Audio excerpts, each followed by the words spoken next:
Hello, everyone, and good evening, English readers. Welcome to chapter 7 of this live read along of Little Women. So I'm delighted to uh to be here tonight again to continue our reading of Little Women, this beautiful book. Let's see who is joining tonight. um, it's still sunny, still kind of, there's still some daylight, not sunny, but I mean, yeah, nice weather. Still some daylight, um, which is nice. It shows that it's nearly spring, so less depressing. It's really nice to have a bit of daylight. Sorry, I'm having a little cup of tea while I'm waiting. People are joining, and and and um, and enjoying having a little break.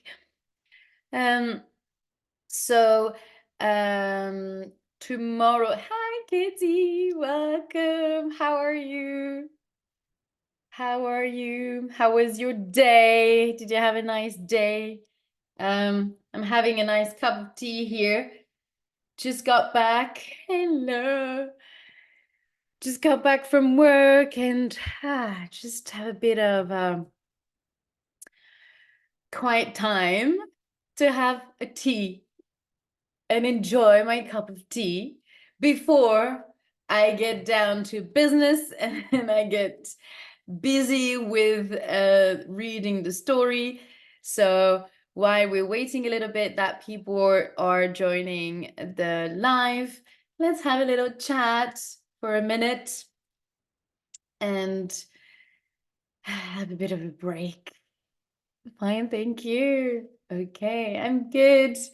I'm good as well, thank you.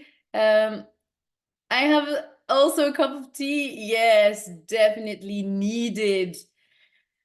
Yes, I had yesterday I had my tea a little bit before because I came back from work earlier than today.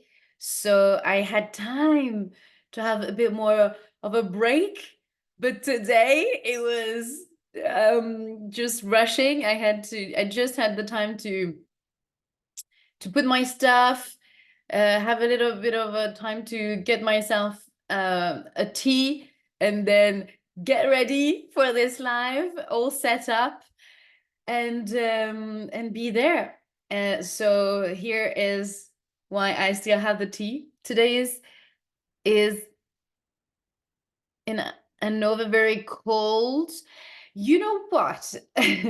Today was super cold in the morning as well in Bordeaux, southwest of France.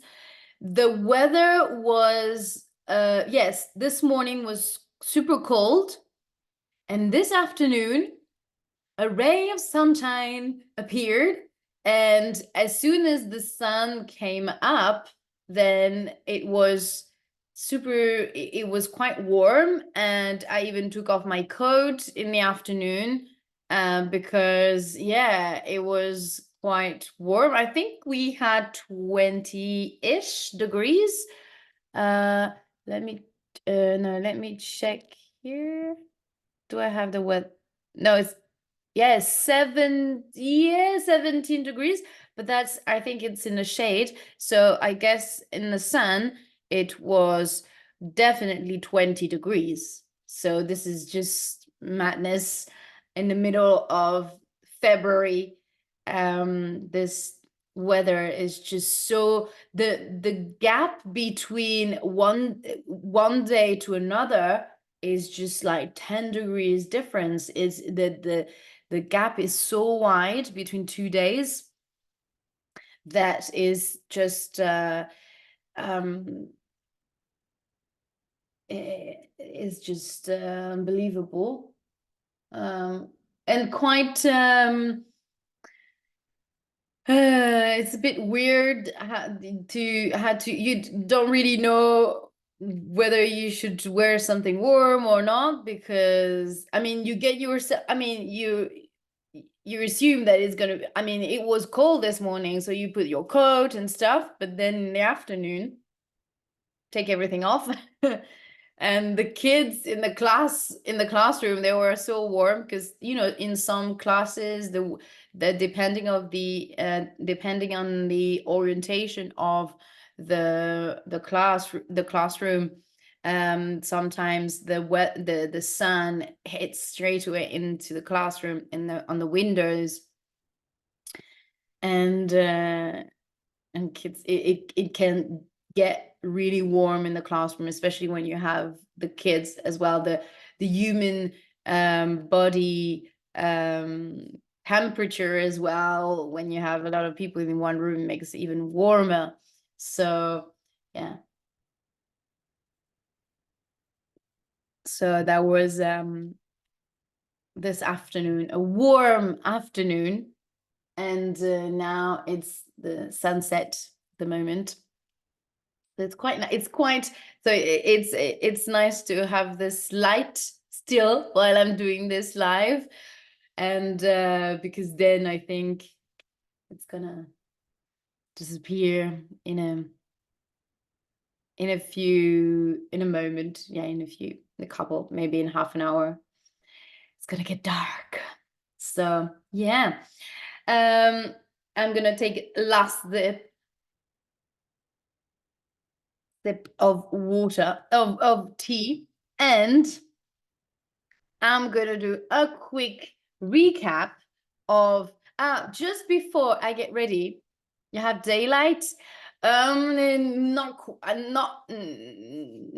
I'm cheating a little bit. So I've got the lights on, but I put the lights on because I know that when it's gonna get dark, I will not be completely in the dark, but it's quite, I mean, it's quite bright compared to yesterday, I feel. So, and yesterday the weather was not as nice. It was quite gray and cloudy. Today, it's the weather is much nicer. So so there is more light today, but I've got the artificial lights with me still. So I'm cheating a little bit though. I wish. But I guess soon enough, it shows that soon it's gonna be spring and day will be longer and it's gonna be nice. That's less depressing, less rainy, I hope. I don't know. We'll see. But yeah, this week is going to be a little bit warmer. Yeah. So just before we get started, I wanted to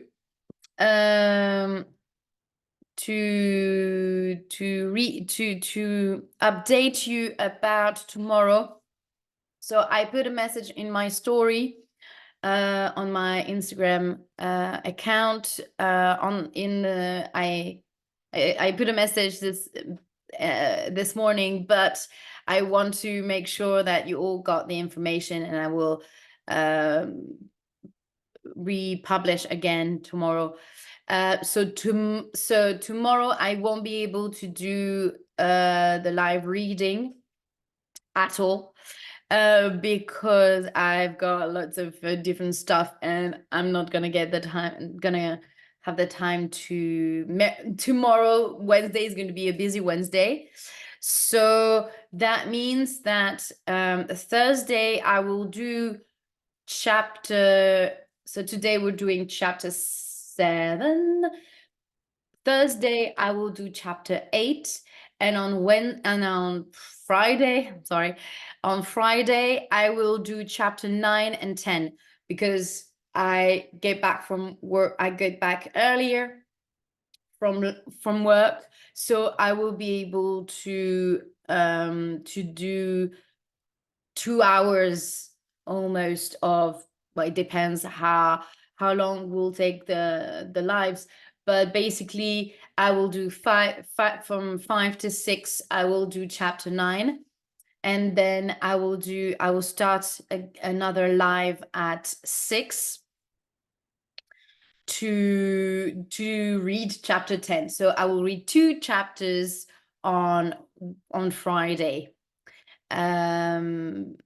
This way we will be able to have all because I really wanted to be able to read all the chapters that I had planned for this week, and not going over on over the weekend.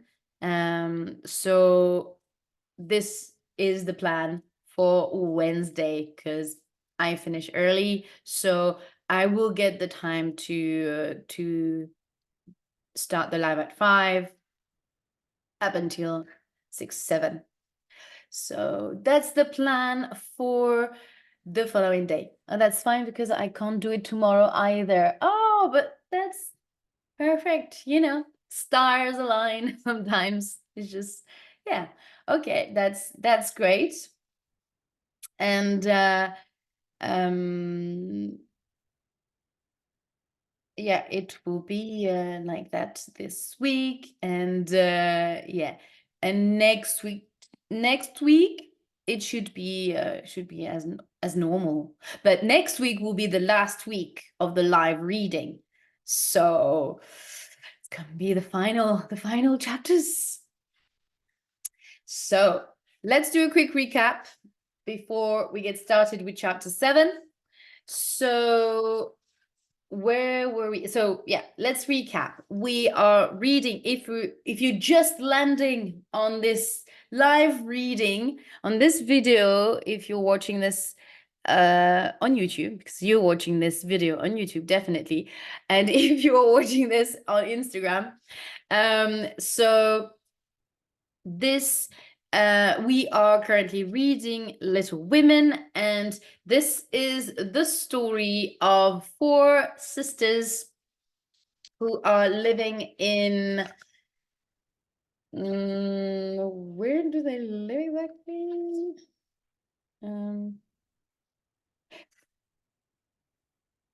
We don't really know exactly. I don't think it says much information about where they live, but they live in America.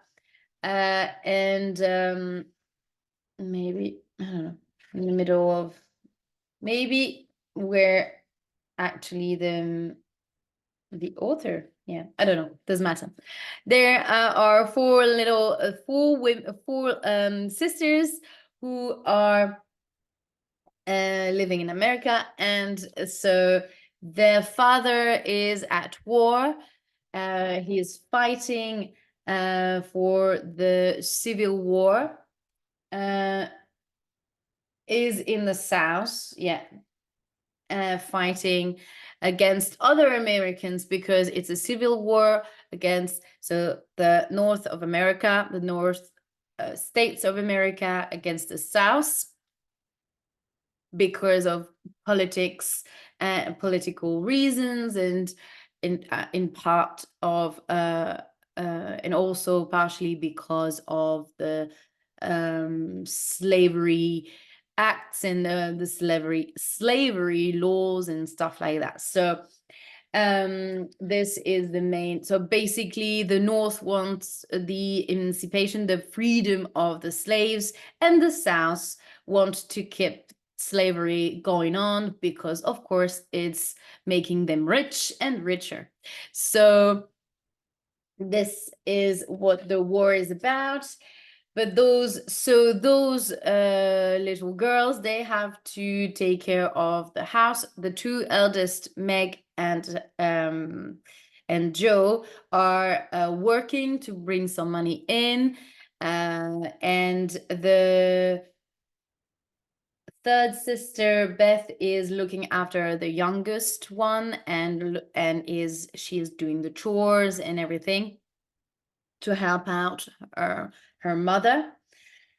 And they are they love creating plays, and they having fun, living together and spending time together. So they love to entertain other little girls as well, other girls from the village or from the neighborhood. So the story starts at Christmas, and it's usually the time where you reflect on your behavior, and you reflect on what you could do to be better, to improve things about yourself, and they take good resolution. So they want to be good and better daughters, and sisters as well. So they decide to not behave selfishly. They want to show that they care about other people. They care for people as well. So and they care for their mother. So they're going to help this mother with her 6 children who are very hungry, very poor. So they will give they're going to share their breakfast, because their mother is asking them if they would be so kind to give the breakfast they have prepared for themselves, to give it to this mother. So they straight away they help their this woman, and then they meet this boy that lives next door called Laurie. This boy is very lonely, and he studies a lot, and doesn't really have much fun. So this is Laurie here, and this is Joe, who likes spending time with him. So they enjoy um they enjoy their company. And here is Laurie's grandfather, and he's got this beautiful piano, but doesn't really like when Laurie plays it, because it reminds him of his mother, his daughter-in-law, who died with his son. So Laurie's parents have died. We don't really know here the circumstances. We don't have much information about that, but they're dead, and it's the grandfather who's looking after Laurie. And there is this big piano that Laurie plays a little bit, but not that much when he starts hanging out with spending time with Joe and Meg as well, who have the same age as him. So is offering is inviting all the sisters, and more specifically Beth, the third sister, to if they want to play the piano, so that it is used and is not left, so that someone used the piano. And he likes listening to music. So is doing this very kind gesture, and Beth is going to jump on the occasion. Hey, books and culture, welcome, welcome to my reading. Hi, Fernanda. Thank you for joining. I hope you're well. So where was I? So Beth is going to jump on the occasion. um and she is, and to thank him, she's going to make uh him slippers. She's going to make them herself, and Laurie's grandfather, Mr. Lawrence, is going to be so touched by her. So Mr. Lawrence is going to be so touched by her presence that he is going to actually offer her a piano, and it's going to be the big surprise for Beth, and she's of course she's going to be delighted, and she's going to kiss him, now I remember, and jump in his arms to thank him. Yesterday we read chapter 6, and it was all about Amy. Amy is the youngest of the 4 sisters, and she did something quite naughty.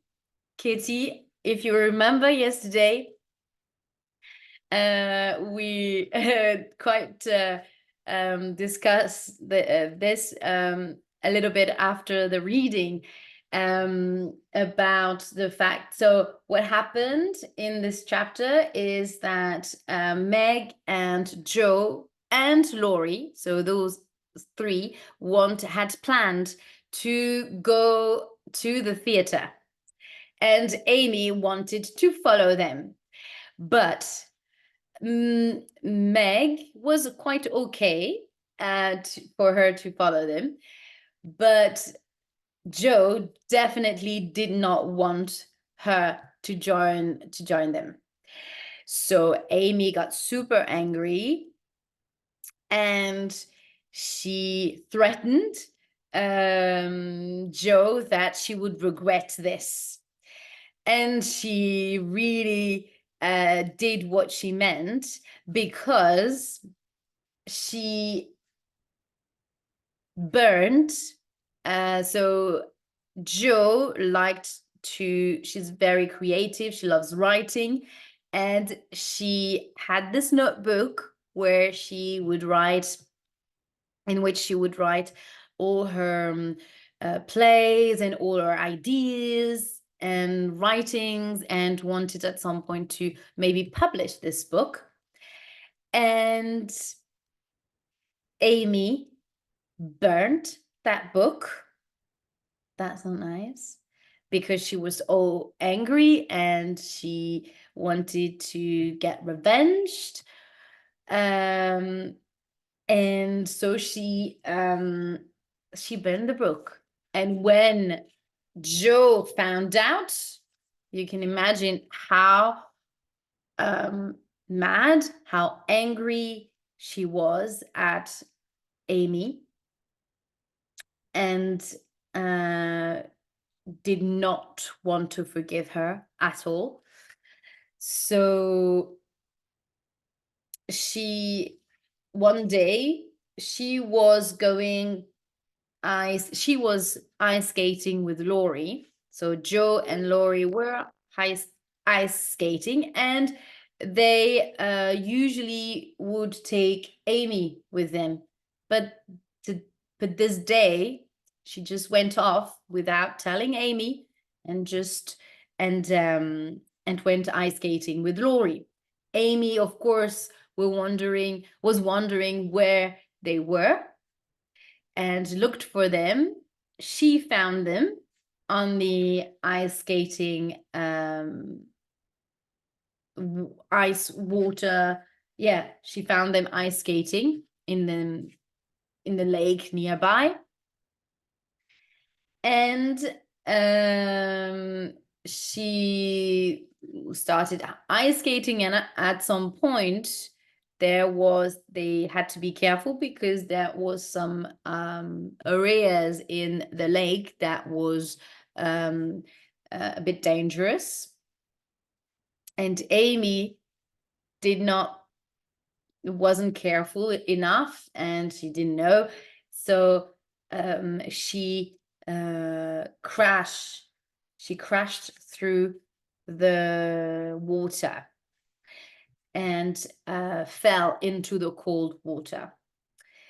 And at that point, when this scene was happening, Amy was so shocked and so taken by surprise, or I think she got so shocked under, yeah, she just stared at her sister and could not move. She just froze.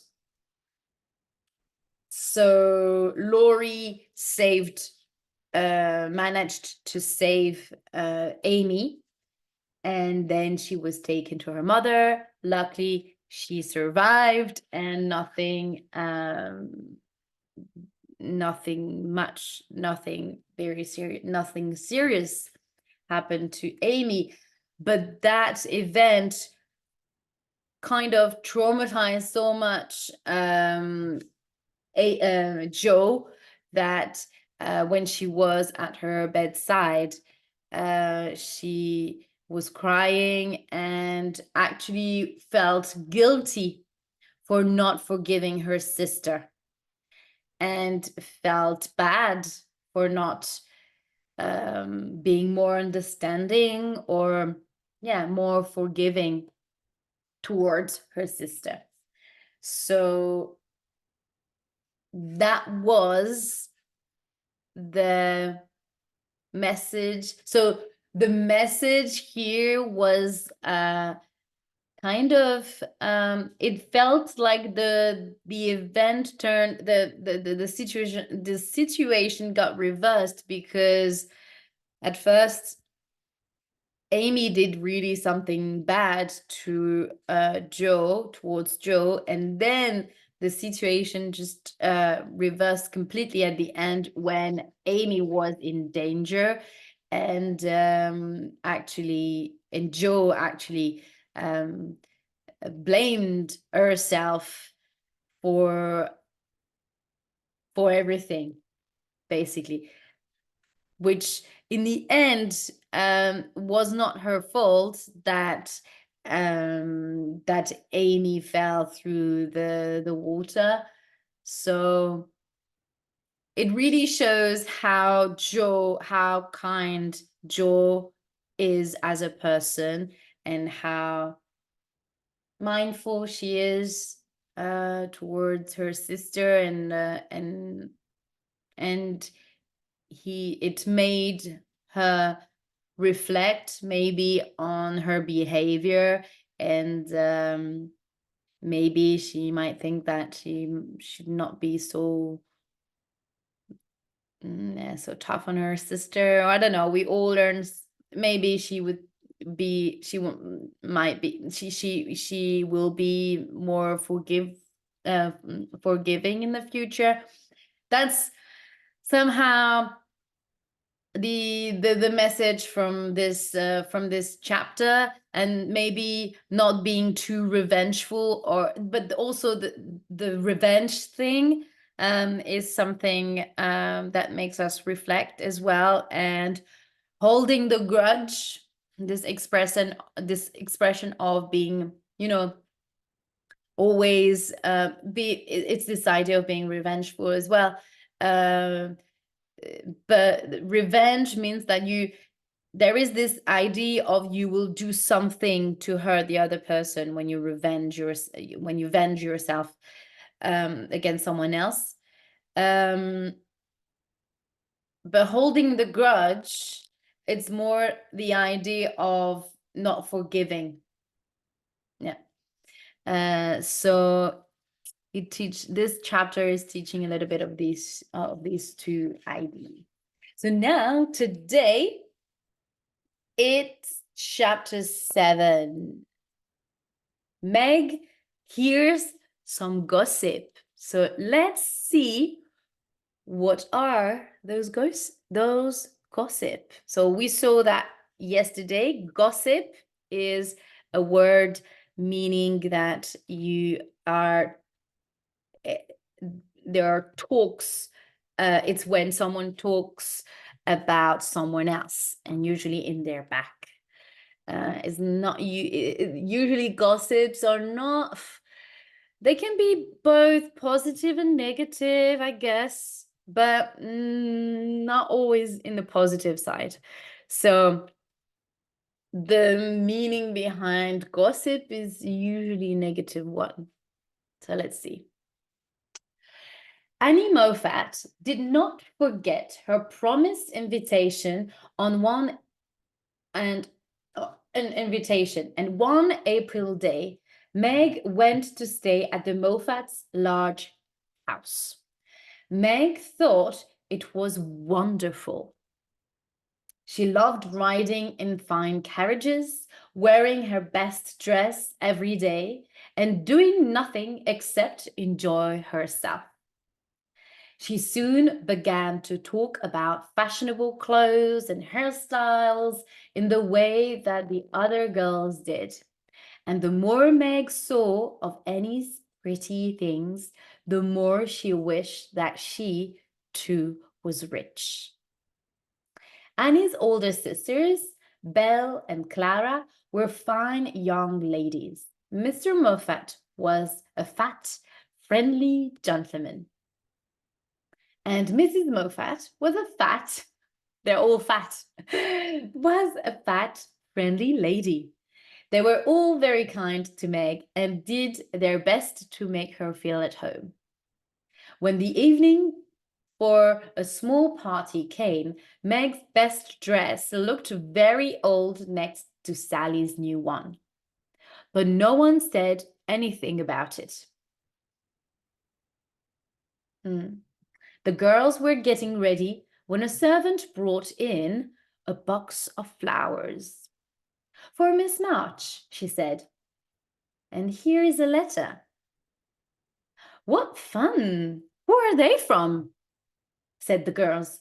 We didn't know you had a young man."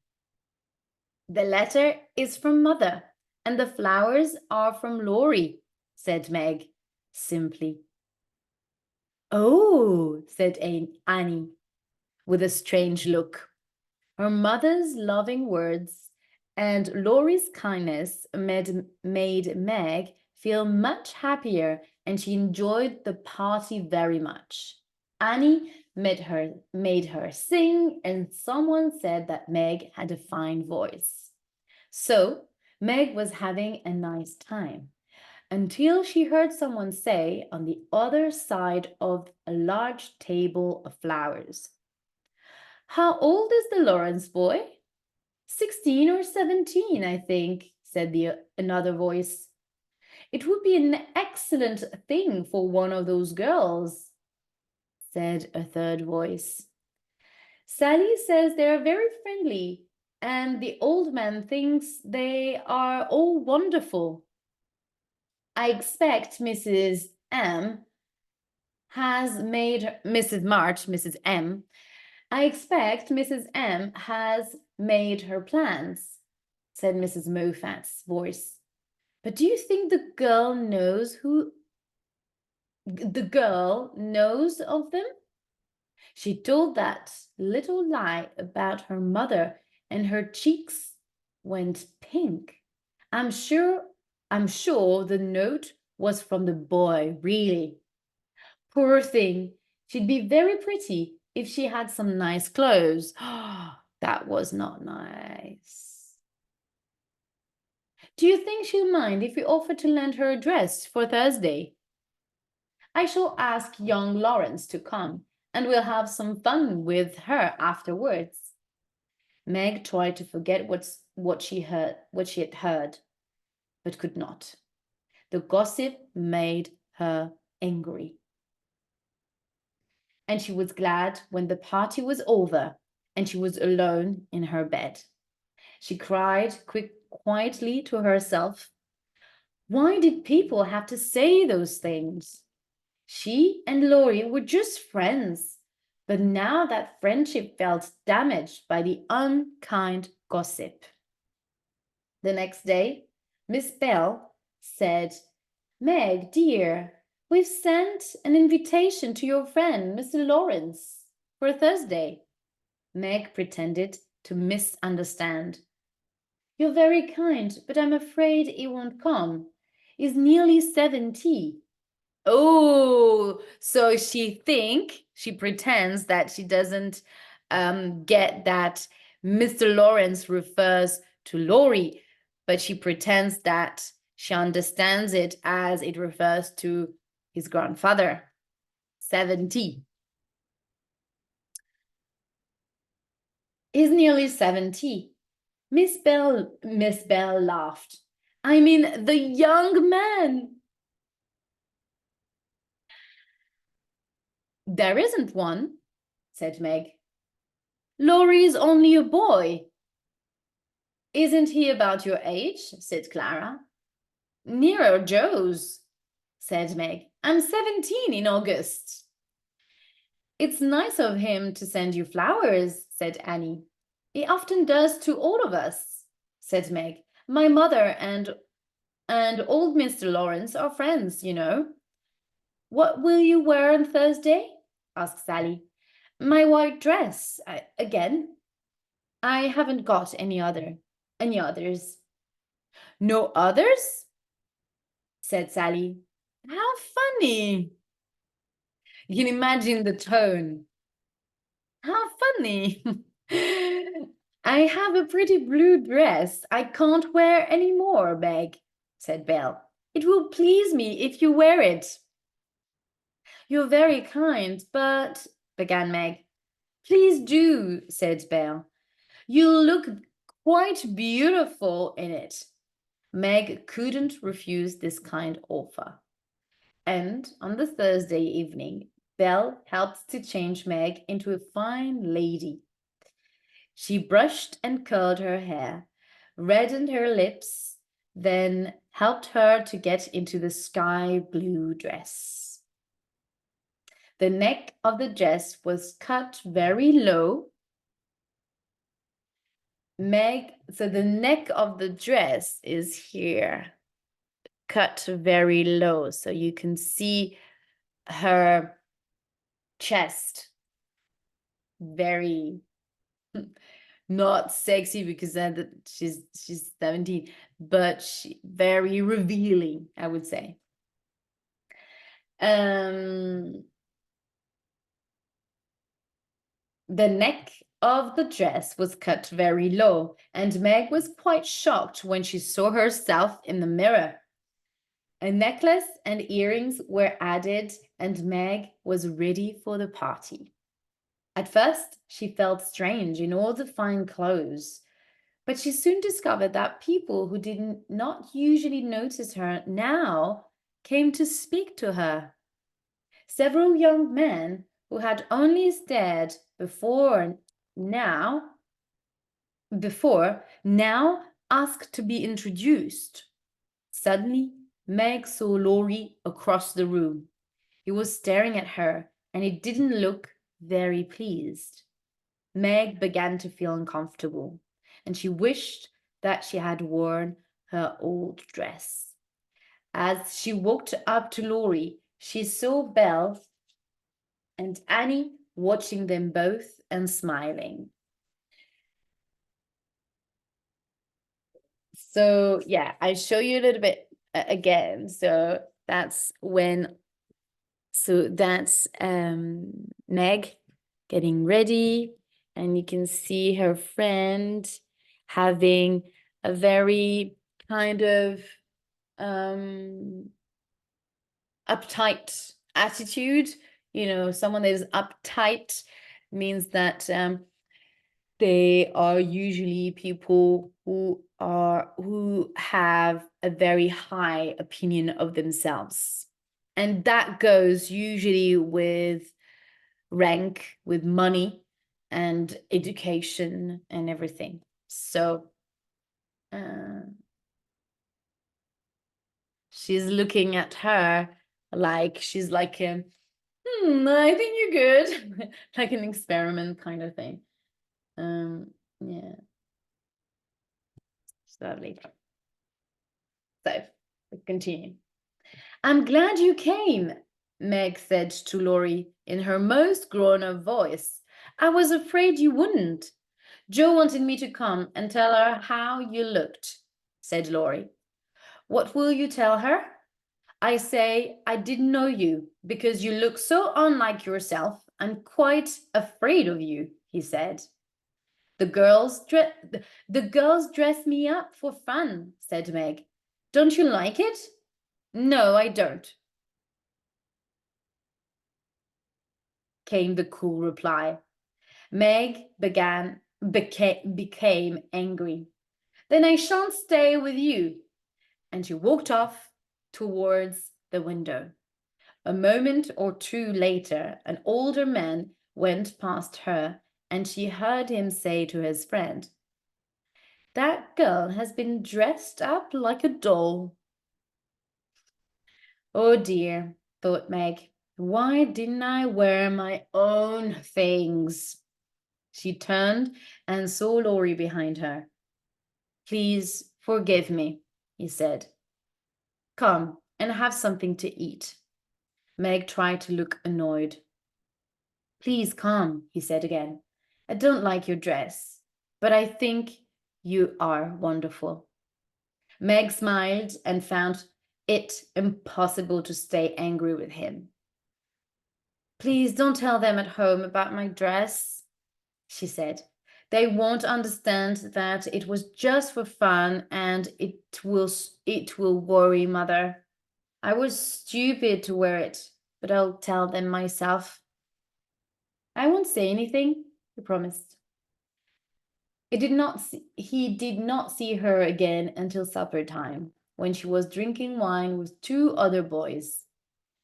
You'll feel ill tomorrow if you drink much of that, Meg, Laurie whispered to her. I'm not Meg tonight, she said. I'm a doll who does crazy things. Tomorrow I'll be good again. Meg danced and laughed and talked to as many young men as she could manage, but went to bed feeling that she hadn't enjoyed herself as much as she had expected. She was sick all the next day, and on Saturday went home quite tired of her fortnight's fun. I'm glad to be home, she said to her mother and Jo, after telling them how she was dressed up like a doll, drank too much wine, and was ill afterwards. She had laughed while telling them the story, but her face still looked worried at the end. There is something else, I think, said Mrs. March, smoothing Meg's cheek, which suddenly became rose red. Yes, Meg said slowly. I hate people saying and thinking awful things about us and Laurie. Then she told them that the gossip then she told them the gossip she had heard. What rubbish, said Jo. Just went just wait until I see Annie Moffat. How stupid to think that Mother has plans and that we are kind to Laurie because he's rich and may marry one of us one day. He'll laugh when I tell him. No, Jo, said her mother. You must never repeat wicked gossip.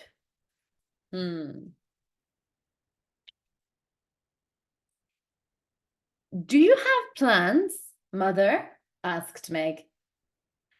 All mothers do, dear, said Mrs. March. But my plans are different from Mrs. Moffat's, I suspect. I want my daughters to be loved, and I want people to think well of them. I want them to marry well, but not to marry rich men just because they are rich. I'd rather you were poor. I'd rather you were poor men's wives, if that meant you had happy, peaceful lives. But your father and I believe that we'll always be proud of our daughters, whether they are married or single. You will, said Meg and Joe together. Oh, and that's the end of chapter 7. I really like that chapter. Did you, Katie? Tell me what did you think about this chapter? Tell me. I like it. I like especially the end of this chapter. Tell me what you think. I really like the mother's Mrs. March's response to her daughter. Is it? That's cool now. And how she's really on her daughter's side. Laurie was so nice and honest. Yes, definitely. Yeah, and so mature in a way when she's asking him, oh, please don't tell the others about the dress-up thing and all that. And also about the whole behavior, because then she was drinking and stuff. In the end, it's herself. She told about the whole party to her sisters and her mother. So but it was really mature from Laurie to say, no, of course I won't say anything. And because I think it is also he likes her so not so much, but I would say he respects her and he really likes her as a friend, so he wouldn't do things to hurt her. So I like that Meg told everything to her mother. Yeah, she told everything to her mother. Yes, in the end, she, I guess, realized yeah, I guess she felt the need to say it, because I think that she didn't feel proud of her behavior, and I think she needed to talk to speak about it. And but I have to say that I quite liked this Meg, this rebellious side of Meg, I have to say, when she says that I will do crazy. I'm gonna be a doll. I'm gonna do crazy things today, and tomorrow I'll be a good girl. It really feels like there is this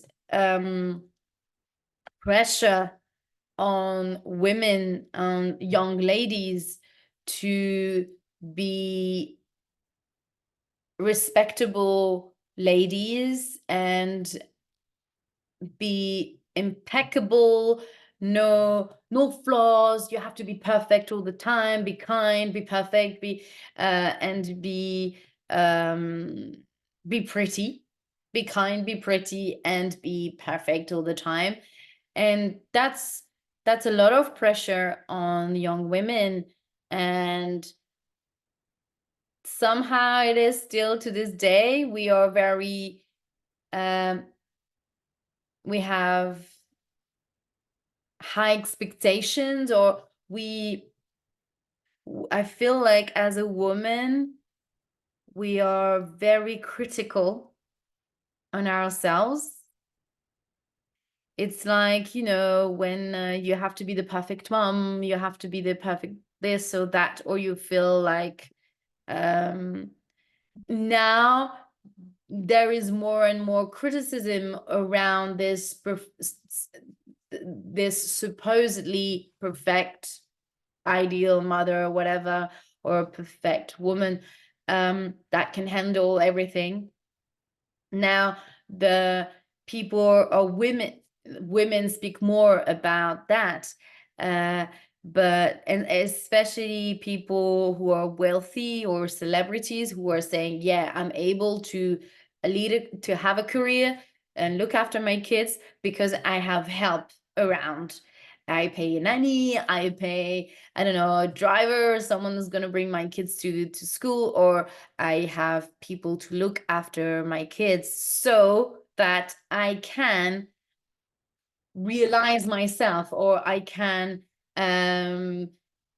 develop, and so I can have this career as well, and have this successful career. And I think that is very healthy and very honest to talk about this. This is a much wider topic, and on a different kind of area, but it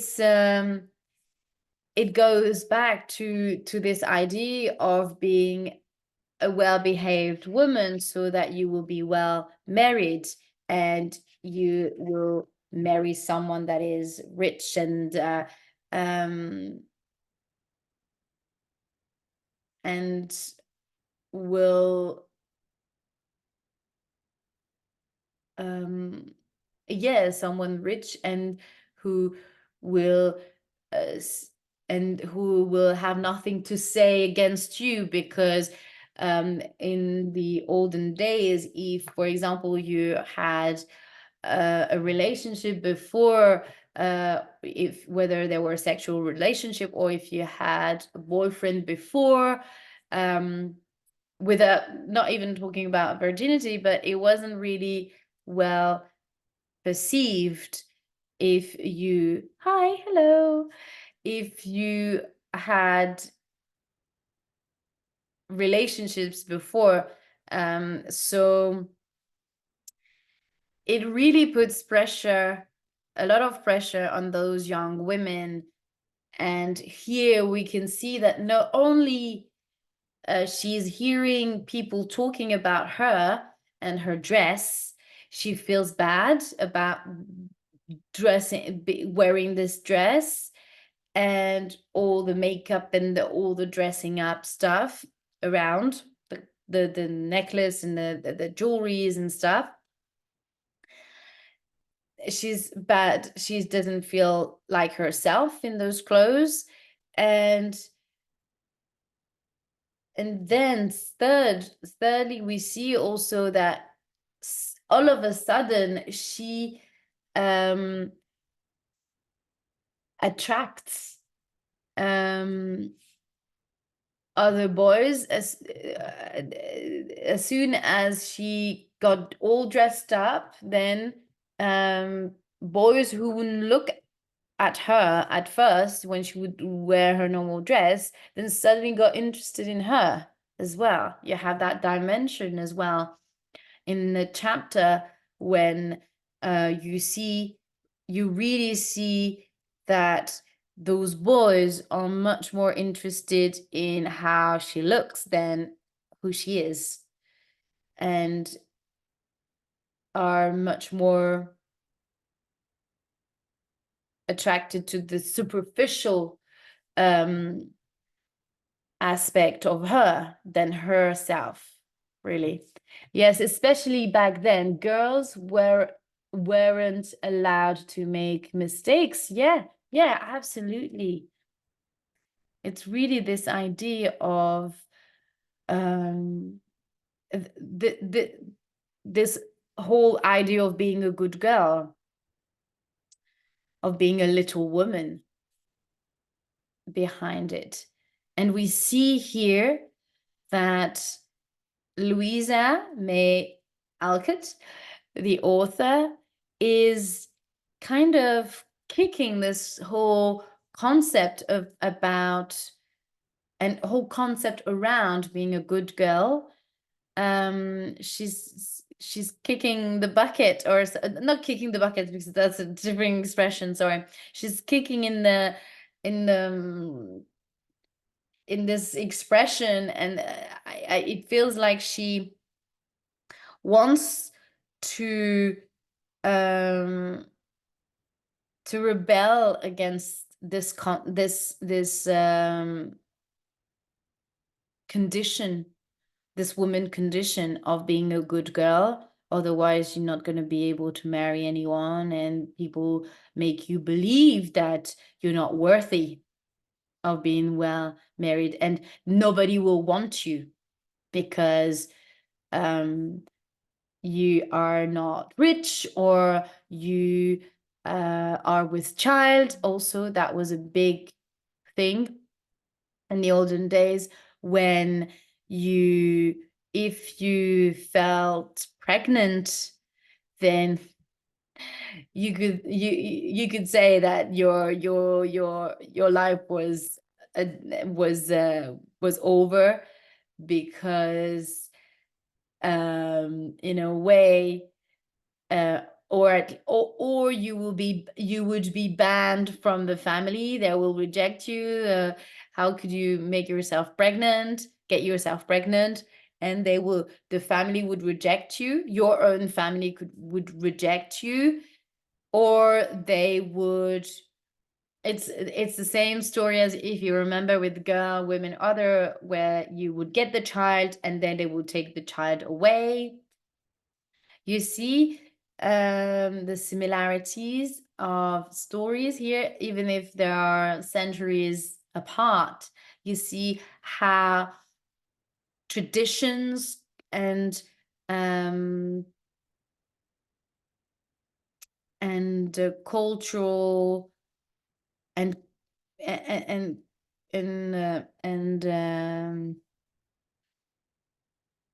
I don't have the word in English, but it doesn't matter really. But all the tradition and cultural element of or all the society codes of conduct, takes so many years and centuries, and keeps being repeated again and again, generation after generation. And this is how you see how long it is to change mentalities, and how hard and it's a hard labor to change people's mentality, to be able to move on with old assumptions and old prejudice. So yeah, it takes work.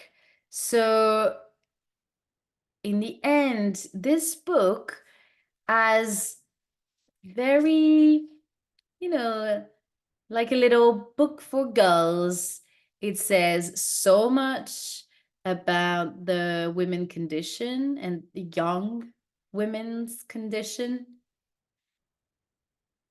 and how subtle, how how subtly, how subtle Louisa May Alcott is um infusing here her message about freedom, about kind of being free, and also the same message that Jane Austen actually shared all through her artwork and all her books. The fact that she wants her daughter to marry for love and not for the wealth of their partner, and not just marrying for to have a social condition in life, in a societal rank.